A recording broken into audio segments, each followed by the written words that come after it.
139 pounds. His professional record, a perfect one. 28 fights, 28 victories, including 12 wins by knockout. Dami Gospoda is Kiev, Ukraine, the reigning and defending, undefeated WBC super lightweight champion of the world, Viktor, the Iceman Postol. Ring fighting out of the red corner with his trainer, Esal Diego. He officially weighed in at 140 pounds, and he, like his opponent, has a perfect professional record consisting of 28 fights, 28 victories, including 20 wins by knockout. Ladies and gentlemen, from Omaha, Nebraska, USA, the reigning, defending, undefeated WBO light welterweight champion of the world, Terence Crawford.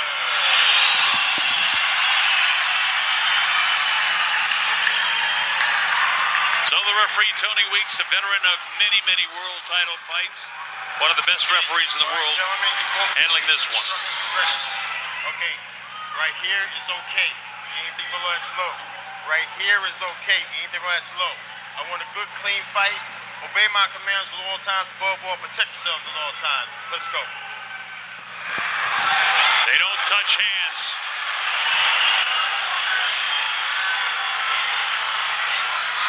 56 total wins. Go ahead, Rich, Freddie.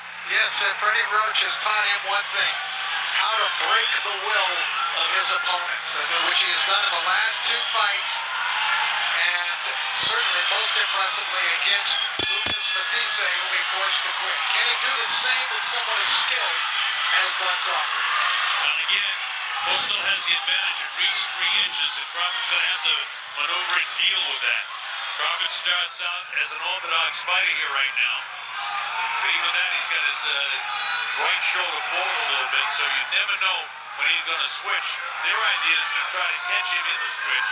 Crawford, of course, has his name in the front. He's got the green trunks with kind of the gold lettering and his logo down the side, and the blue and a little bit of red in his trunks is Viktor Postol. This is round number 1. Crawford again notoriously starts slow, but both left not anything yet.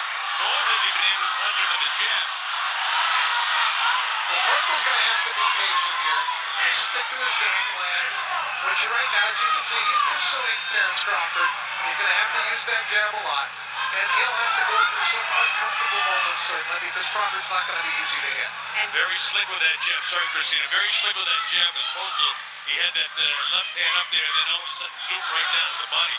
So he's quick-handed. Go ahead, Christina. No, I'm just going to go on to what you guys said about Freddie Roach's biggest concern in this fight with Postol and Crawford is Crawford's speed. They said that's the number 1 thing we got to be careful. We got to try to catch him. And their goal is to try to bait him, feint him, catch him coming in.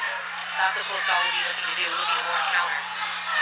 Well, both of these guys can punch and counterpunch.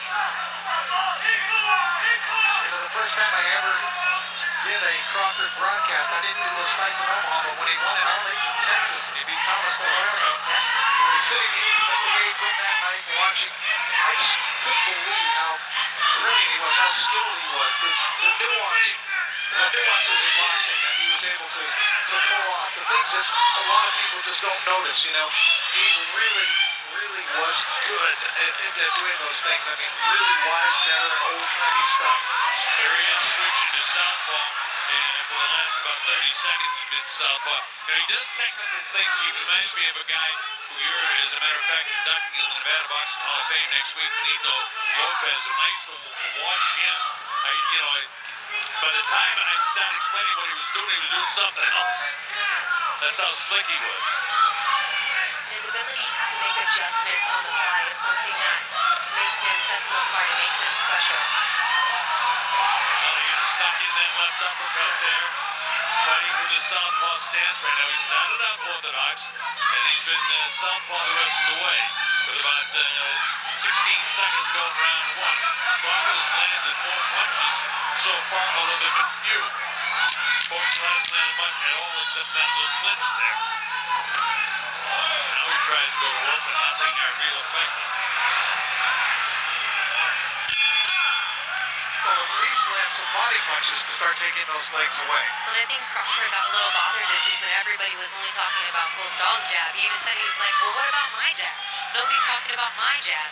So I think part of his plan was to kind of show people I can come out here and box too. Well, he certainly can box. There's no question about that.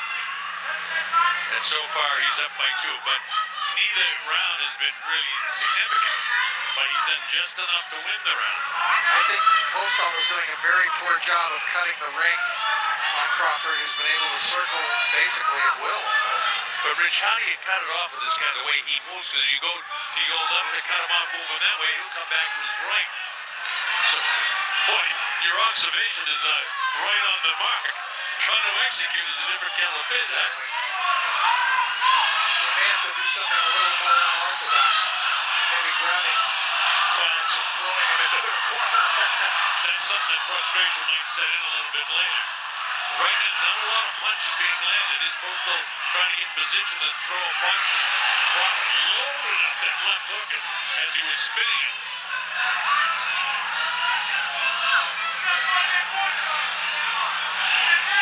Actually, the southpaw style, that's the right cross, and that's his power shot from this side. But he has equal power either way.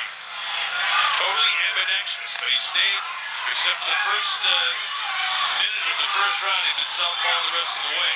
Terence is starting to smile in there, which makes me think that he's beginning to enjoy and feel confident now over the way things are beginning to evolve in this fight. Well, they're talking, I don't know what Postol's saying, I'm sure Terence doesn't know either, because he's speaking in Russian, right? right. But for the smile, he's saying something back to him anyway.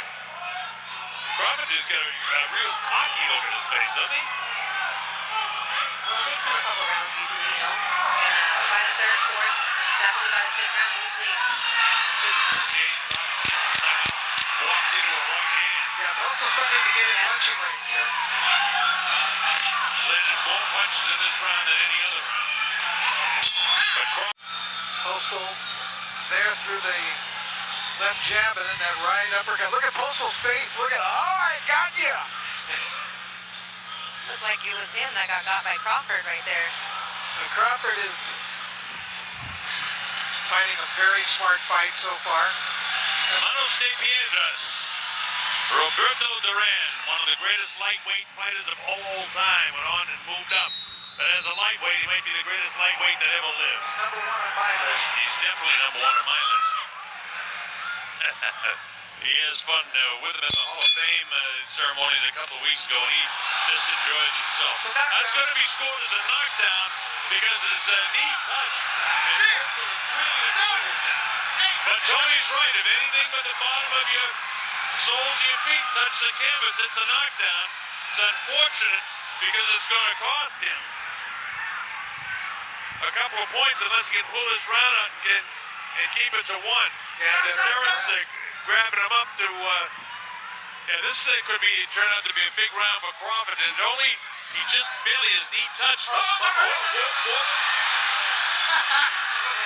Crawford gives it a butterfly movement, and Tony says, keep it right. But Crawford is, you talk about the pay-per-view. Is he risen to the occasion or what? He loves this. He's having a good time in there now. You can see when he started to crack that smile in the 3rd round. It's like more charisma tonight than he showed all week. All these people talk about how he's not very talkative. Wait a minute, not more much charisma than ever this season. But I mean, he'll come out of that as he matures and develops, and gets more and more confident in his abilities. That side of him will come out. Wait, people say, that he doesn't talk a lot of trash. Oh, what a great counterpunch. He touches the canvas again. Yeah. That's another knockdown. And Tony right on it. His gloves definitely hit the canvas. So his knee was down once. 2 flash knockdowns. Wow. But that was a beautiful left that started it all. Don't be misled. I mean, there was a real good shot that got it all going. It was so fast, I didn't see the replay on that. To be what can be a huge round.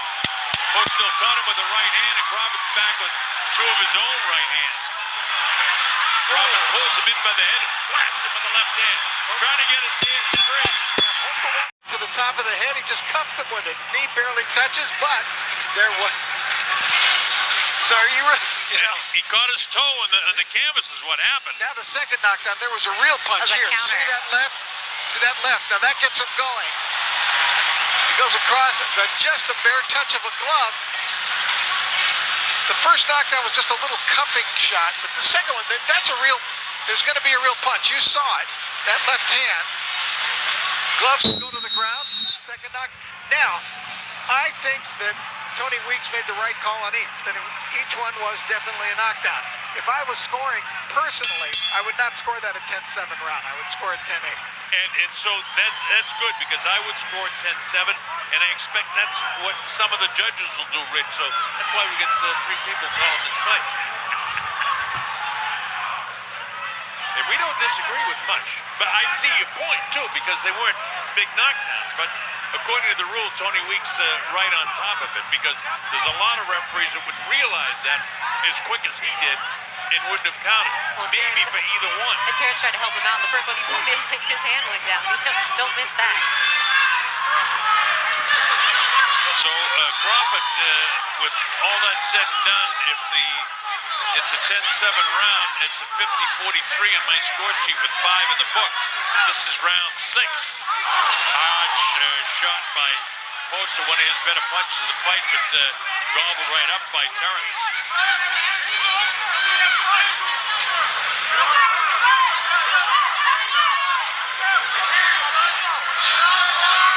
Some of those early rounds were hard to score, but I feel like these last 2 rounds, Terence has really come on. Even if he's taken a shot, he's given a couple back. Let's see if he keeps up that pace. I thought he felt that right hand though by Postol that landed earlier in this round. He's a little more wary right here.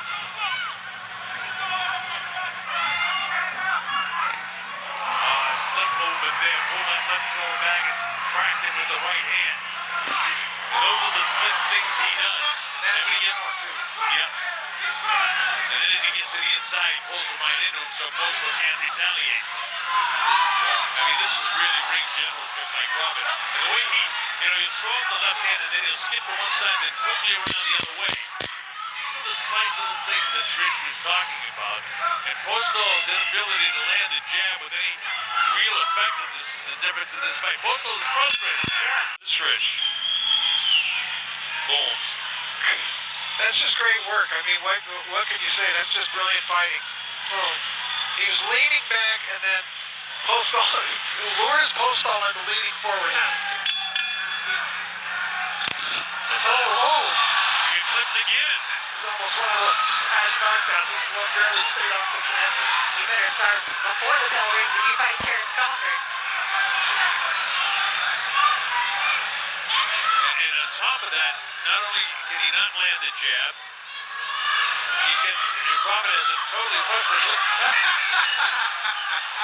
Crawford Postol. You go, I go. One you have to throw.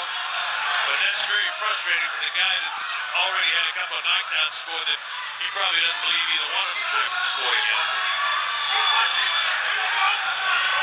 I don't know how he could do it, but Postol, I think, is just going to rush Crawford. Absolutely, Rick. Throw him into the corner, maul him if he can. Anything to try to mug him. Do something illegal, throw it off balance, you know. He's got to change the paradigm that we're witnessing evolve here. Now, Freddie asked him to throw some hard right hands and try to catch up with this guy. Look at this jab up in the air like this. Again, the typical Eastern European jab. But that's not the jab that Postol's known for. It's not the jab we saw him against Lucas Matisse. He's going to be there. He's going to be firing. At that time, spins around and he knows how to tie this guy up. The guy can't do anything. Postol now, it looks like he's got a little adrenaline flow right now. He lands a right hand, but it's partially blocked with the gloves. He didn't really catch his chin. No, but that was a pretty good punch. Yeah. It wasn't too far off the mark. He needs a little more of that. Now, that's what Freddie wants to try to land, but again, easier said than done. They were a little split by that. Earlier there was kind of humorous that, come on, hit me, I'll throw. No, you throw, come on. Gotcha. And then later on in the round, as you can see, that is actually behind the head. He cuffed him behind the head.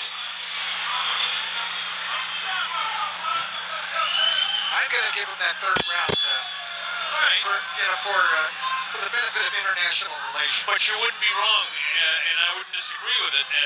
And those first 4 rounds were very close, and there wasn't a lot between the two of them. Even the first round was kind of tough. Yeah. So if you gave a couple of those rounds to Postol, it's insignificant at this stage. And I wouldn't find any fault with giving a couple of the first 4 rounds to Postol. It's just not the way I score.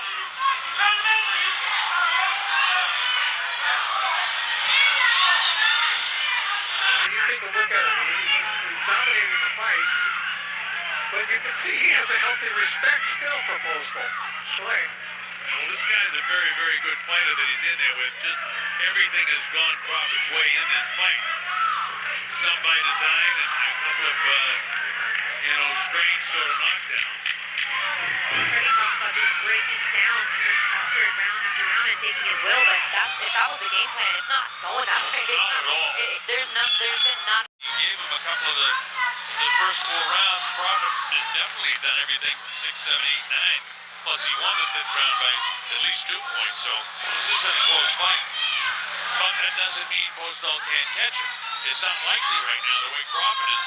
I mean, they're both in magnificent shape. Look at the bodies of these two men. Postol's got to be frustrated by Crawford. And it's not only the foot speed, but the hand speed has been significant, too. With the championship rounds now, this 10, 11, and 12 year old, these guys being world champions, we knew this would be a fight of adjustments, and it just looks like Postol. Question is he doing enough to withstand him as Go ahead, Rich, with that thought. somebody to fight Manny Pacquiao in November? Well, that's supposed to be one of the gifts. That's another. Can Pacquiao come up with another sensational fight like he did against Timothy Bradley?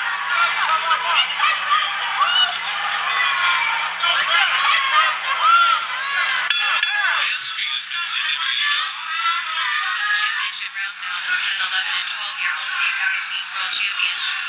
We knew this would be a fight of adjustments, and it just looks like Postol. I don't know if he's just not listening, or he's just not able to make them, but that plan B has never come out. Well, the end of plan B for one knockout right here. They're trying to throw his counterpunch by Crawford. He came in with the idea to try to lay his jabs. This time he doesn't do it. He stays there, bends over, makes him go off his shoulder. Usually by this time in a fight, Postol is beating down breaking down his opponents, but he hasn't landed enough punches. Terence Crawford looks like he can fight 20 rounds, 25 rounds, right at this pace. He's not getting hit enough to start to matter. Trying to get hit at all. Even then, with that double jab that he threw, you saw the perspiration and the aura fly off the head of Postol. You don't see that. Again, the jab is short. And another hard left hand. Except the first, probably hit it in the first round. There's a straight left right down the middle of the right-handed opponent. These are 50 heavy punches, showing the condition of Postol, but the frustration that he can't get this guy in. And just move trying to get away, so therefore I don't see him running.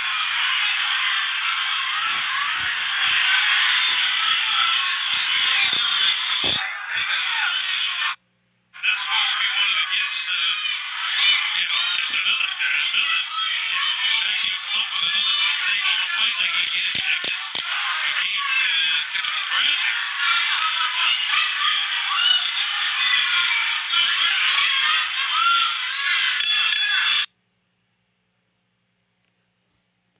And the 11th round.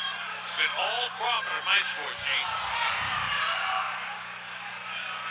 Nobody's really been seriously shaken in the fight. Postol was down twice, but again it was just a knee touch the canvas, and when he kind of dragged his toe, he went down. The second one was more definitive, but only his glove touched the canvas. But Tony Weeks did exactly the right thing under the rules of the Micahs of Queensburg. And this has to say a lot about Terence Crawford. This was a 50-50 fight, and this was 1 versus 2. And the very best too at 140, which everybody believes that it was, and he's beating him handedly round after round. How good is Terence Crawford? Or is Postol not as good as we thought he was? He's looking. Nothing works. Reaches that time with his right hand. Freddie asked him to throw more right hands back 4 or 5 rounds ago, but nothing successful. I really thought that tonight that Crawford would have some uncomfortable moments. He hasn't had many uncomfortable moments in this one. He get clipped by a decent right hand. Yeah. And you got to be careful when he jerks it back because now time has been called. He's going to take a point away for hitting in the back of the head, and he should. It's a very, very dangerous thing. It's academic anyway. So this is going to turn out to be another 10-8 round. Yeah, he landed left and right. And he's furious about the point going away, and so is Freddie in the corner. I understand, but you got to follow the rules all the way. And you can see an adrenaline flow for Postol because Freddie told him, "You're going to knock this guy out now." Maybe too little, too late. Yeah, but he should have fought at his pace Exactly. before this. You leave yourself 1 round to get it done. But see, he's kind of Walsh is into his guy, and here he is. Postol's going for none. And Crawford knows how to get out of there. Postol's just got his ears back, and this is going to be a brawl to the end now. And this is what we expected a lot more of. But even then, when he comes in, he gets bopped by that right hand of Crawford. Crawford moves, he fades him, gets the guy to jump. There's so much in this. Sorry, Rich. But so what if you're Postol? You gotta take some chances. Go in there, rush in. If you get in, you get in. You get in anyway. Oh, I agree with you 100%. Take your shot. Do anything you can do. Hit him behind the head again. Take the loss of the point. You got to try and knock this guy out. Nothing that he's done to this point in the fight has worked.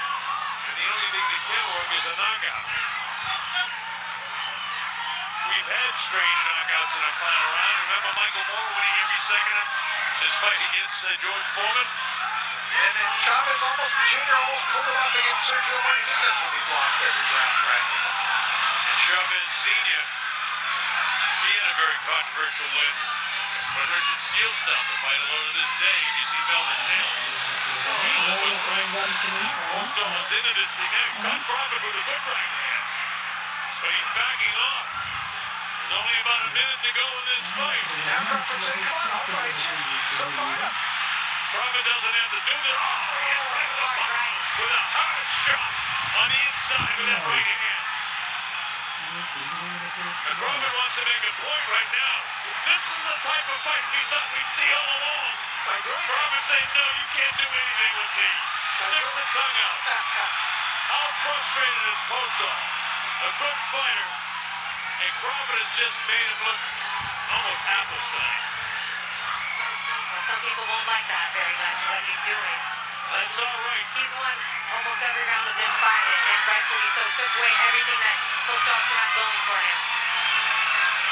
Postol clipped him and he was trying to make a point. Great movement by Crawford. 14, 13, 12. Inside of 10 seconds to go now in the fight. This has been a brilliant fight for Crawford, no matter what anybody says. This is a brilliant fight. He nails him, almost dropped him. And that's it. Let's take a look at it. Last round action. There's that left that he caught Postol with. Almost dropped him, Rich. Near the end of the round. It was a good shot. Really was more of a jab. It was a jab, hard. but did you see his legs buckle? Wow, look at this stuff. You know, he opened up a little in the first minute of the round. Ladies and gentlemen, here at the MGM Grand of Las Vegas, we go to the scorecards. Guido Cavallari and Don Trolla both scored at 118-107. Dave Moretti 117-108. All to the winner by unanimous decision. And now both WBC, WBO light welterweight champion of the world, the fighting pride of Omaha, Nebraska, Terence